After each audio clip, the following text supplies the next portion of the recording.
Here's a listening article for all of you about a very interesting case. This is a Chukyu Jokyu lesson. This is about these two men. These two men are actually the same man. This is actually the same man. The man on your right or left is the younger man. That was taken in 1979. And the other picture is of the older man. That's the same man taken 32 years later. So I'm going to explain the story for you and give you some pronunciation and some vocabulary actually from the article. So, a man in Florida in 1971, two men were waiting at a rest stop. A rest stop is along the highway. They have a little place with a toilet, maybe some vending machines, and a place to rest, a place for you to stop your car and maybe take a nap, toilet, go to the bathroom, maybe garbage. That's called a rest stop. So two men were waiting at a rest stop. They're young men, and a man drove up to, I don't know, use the restroom or rest, and he agreed to pick up these two men. So these men were basically hitchhiking, but in this case they were waiting at the rest stop. The two men got into the car and they killed the man. One of them, I don't know what happened to both men, but one of the men went to jail. His name is Barrett. His name is Barrett. Frederick Barrett. And he went to jail in Florida in 1979. Actually, August 17th, 1979. That's almost 32 years ago. And, is that right?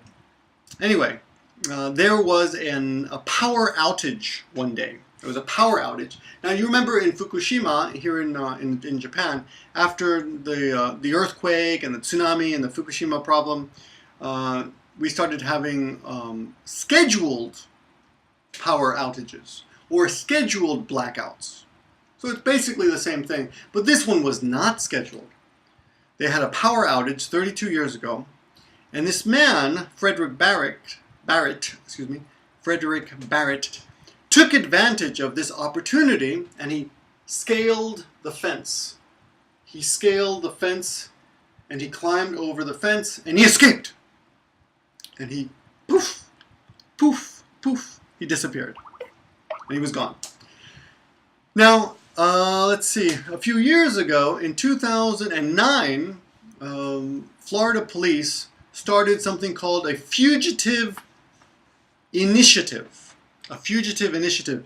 You may remember the word fugitive from the Harrison Ford movie, The Fugitive. They started a fugitive initiative to capture this man, this fugitive. Fugitive, of course, in Japanese is tobosha. An initiative is like a taisaku or a torikumi. And they started this fugitive initiative to catch 12 dangerous escapees or fugitives. I don't know how they did it. It's very mysterious to me, but they tracked this man from Florida to Hawaii to California to Tennessee to Maryland and finally to Colorado. Now, you probably know Colorado has a lot of nature, a lot of mountains. The Rocky Mountains are in Colorado. And this man was living in a remote cottage. In fact, it was so remote that the policemen had to wait until the snow melted before they could get to the cabin because there was too much snow.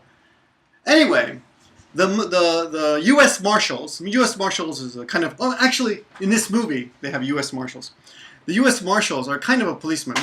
They put on the uniforms of firemen. And they went up to the house and knocked on the door.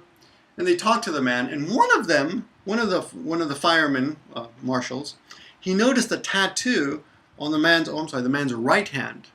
On the right hand there was a tattoo of a cross and a dot. And then he knew. He could confirm his identity. He confirmed his identity. Confirm, remember, is kakunin, his identity. He knew, it's him, it's Frederick Barrett. And they arrested him. And of course, this last expression is very, very useful.